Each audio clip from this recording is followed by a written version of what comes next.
అందరికీ నమస్కారం అండి. మేము ఏపీ గవర్నమెంట్ నర్సింగ్ అసోసియేషన్గా వచ్చాము ఇక్కడికి విజయనగరం జిల్లా. ఈరోజు ఈ జరుగుతున్న ఈ ఉద్యమ కార్యక్రమం ఏంటంటే ముఖ్యంగా గత ప్రభుత్వము సర్ప్లస్ ఉన్న ఏఎన్ఎంస్ అంటే విలేజ్ల్లో ఉన్న ఎక్కువగా పిహెచ్సిలో ఉన్న ఎక్కువ మంది ఏఎన్ఎంస్ ఎవరైతే ఎక్కువ మంది ఉన్నారో వాళ్ళందరినీ తీసుకొచ్చి ఒక స్పెషలైజ్డ్ కోర్స్ పెట్టి మీకు స్కిల్ డెవలప్మెంట్ కోర్స్ అని చెప్పి ఆ రోజు ఒక 3.5 సంవత్సరాల సిలబస్ యొక్క కోర్సుని ఒక 3 నెలలుగా కుదించి ఆ సిలబస్ అంతటిని ఒక 2 సంవత్సరాల ట్రైనింగ్ అంటించి జిల్లా హాస్పిటల్లోన ఏపీజీటీ హాస్పిటల్లోన వాళ్ళకి పోస్టింగ్ అనేది జరిగింది. ఆ రోజు 3.5 సంవత్సరాల కోర్సు 2-3 నెలల్లో ఇస్తున్నప్పుడే మేము వెళ్ళి గవర్నమెంట్ని అడిగాం. ఆ రోజున్న ప్రభుత్వాన్ని కృష్ణబాబు సార్ని అందరినీ అడిగాం, ఏంటి సార్ ఇది ఇలా అయితే ఎలా జీర్ణం చేస్తానంటే క్యాపిటల్ చేస్తానంటే మరి 3.5 సంవత్సరాలు 4.5 సంవత్సరాలు ఎంఎస్సీలు పిహెచ్డీలు చేసిన మా పరిస్థితి ఏంటని ఆ రోజు అడిగాం.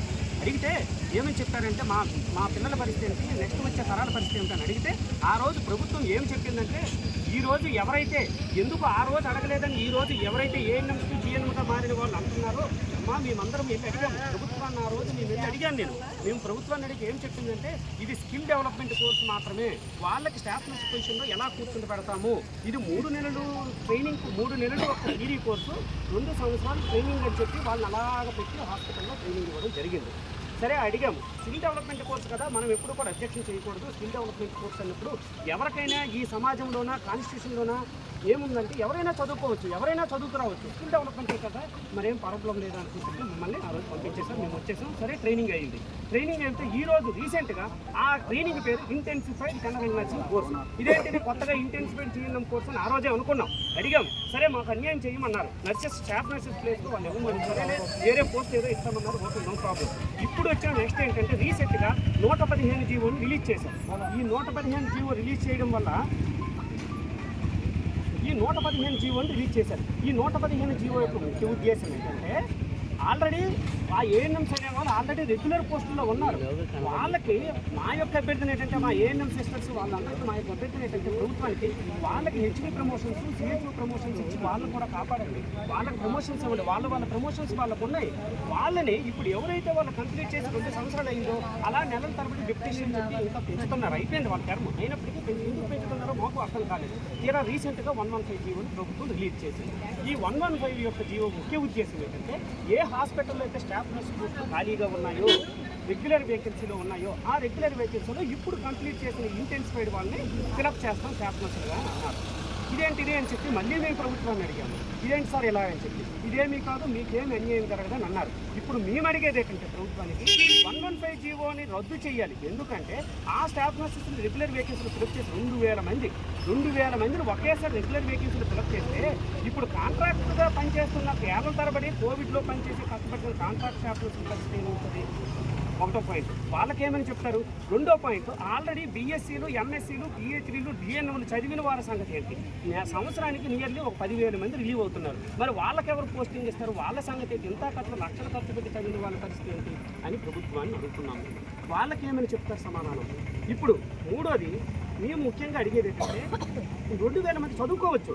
ఏఎన్ఎం టు జిఎన్ఎం అనేది అది జనరల్గా చదువుతారు. అది రైట్ రాయల్గా చదవడం ఏంటంటే ప్రభుత్వంలో 1-2 సీట్లు ఉంటే ఏఎన్ఎం టు జిఎన్ఎం చదివేది స్కూల్ ఆఫ్ నర్సింగ్కి వెళ్ళి గవర్నమెంట్ స్కూల్ ఆఫ్ నర్సింగ్లో ట్రైనింగ్ ఇస్తుంది. గవర్నమెంట్ స్కూల్ ఆఫ్ నర్సింగ్లో ట్రైనింగ్ ఇచ్చి థియరీ పెట్టి ప్రాక్టికల్స్ పెట్టి చాలా ఎగ్జామ్స్ పెట్టి 2 సంవత్సరాలు కష్టపడి చదివితే జిఎన్ఎం సర్టిఫికేట్ ఇస్తుంది గవర్నమెంట్. అది ఏఎన్ఎం టు జిఎన్ఎం, అది రైట్ రాయల్గా వాళ్ళకి వచ్చే ప్రమోషన్. సో ఇప్పుడు మేము ప్రభుత్వాన్ని అడిగేది ఏంటంటే అలా రైట్ రాయల్గా వచ్చే జిఎన్ఎం ఏఎన్ టు జిఎన్ఎం వాళ్ళకి ప్రమోషన్స్ ఇవ్వండి స్టాఫ్ నచ్చినప్పుడు. కానీ 2,000 మంది ఒకేసారి ప్రమోషన్ ఇవ్వడం అనేది కరెక్ట్ కాదు. మీరు కొంత ఎగ్జామ్ పెట్టండి, ఎగ్జామ్ పెట్టి సెలెక్ట్ చేయండి అని ప్రభుత్వాన్ని మేము అడుగుతున్నాం. 2,000 మందికి ఒకేసారి ప్రమోషన్స్ ఇచ్చి స్టాఫ్ నర్స్ కరెక్ట్ పద్ధతి కాదని ప్రభుత్వానికి నిర్దేశం. అలాగే ముఖ్యంగా ఈ 115 జీవోని మాత్రం రద్దు చేయాలి. ఈ 115 జీవోని రద్దు చేయాలి లేదా మోడిఫికేషన్స్ చేయాలి. కానీ స్టాఫ్ నర్స్ రెగ్యులర్ వేకెన్సీలో మాత్రం స్టాఫ్ నర్స్ కరెక్ట్ కాదు. వాళ్ళకి ప్రమోషన్స్ ఇవ్వండి, వాళ్ళ సైడ్ మా సైడ్ ప్రమోషన్స్ మాకుంటాయి. అలాగే రీసెంట్గా మా విజయనగరంలోనే ఇదే విజయనగరంలో కొంతమంది మేల్ నర్సింగ్ కామెంట్ చేశారు. నేనేమంటానంటే ఎక్కడో ఒక దగ్గర ఒక మెయిన్ మెసేజ్ ఏదో కొత్తగా మాట్లాడారు, అది ఒప్పుకున్నట్టు మాట్లాడారు. ఓవరాల్ సిస్టమ్ అమ్మా, నేను ఓవరాల్ సిస్టమ్ని బ్లాక్ చేసేది, ఓవరాల్ సిస్టమ్ ఇంకా మీరు నర్సింగ్ వ్యవస్థలోకి రాకముందే డిస్క్రిమినేషన్ క్రియేట్ చేస్తున్నారు. మేల్ నర్సెస్ గత 30-20 సంవత్సరాలుగా ఉన్నారు. ఎక్కడా కూడా ఎటువంటి ఇబ్బంది లేవు. ప్రభుత్వానికి మేము ఎప్పుడు సపోర్ట్గానే ఉంటాం. మేమే చెప్తున్నాం, ప్రభుత్వం ఎప్పుడు మనకు మంచిగా చూసుకుంటాం. మేమే చెప్తాం, ఎక్కడ ఎటువంటి ఇబ్బందులు లేవు మేల్ నర్సెస్ వల్ల. దయచేసి మీరు అర్థం చేసుకోవాలా. ఇంకోటి నేనేమంటే ప్రపంచంలో అన్ని దగ్గరలో ఉంది మేల్ నర్సెస్ అనేవారు. సింపుల్గా గవర్నమెంట్ జీవో ఇవ్వడం వల్ల మేల్ నర్స్ అనేది అయిపోరు. 4 సంవత్సరాలు మెడికల్ కాలేజీల్లోన ఎంఎస్సీలు, పిఎస్సీలు, పిహెచ్డీలు, జిఎన్ఎంలు చదివి కష్టపడి చదివి గవర్నమెంట్ ఎగ్జామ్ రాసి పరీక్ష పాస్ వచ్చే వాళ్ళు అందరూ దయచేసి వాళ్ళు అర్థం చేసుకోవాలా. అలా కామెంట్ చేయడం అనేది కరెక్ట్ కాదు. కాబట్టి మేము కోరేది ఏంటంటే ప్రభుత్వానికి 115 జీవోను తక్షణమే రద్దు చేయాలని అడుగుతున్నాం. రద్దు చేసి మాకు న్యాయం చేయండి. ధన్యవాదాలు.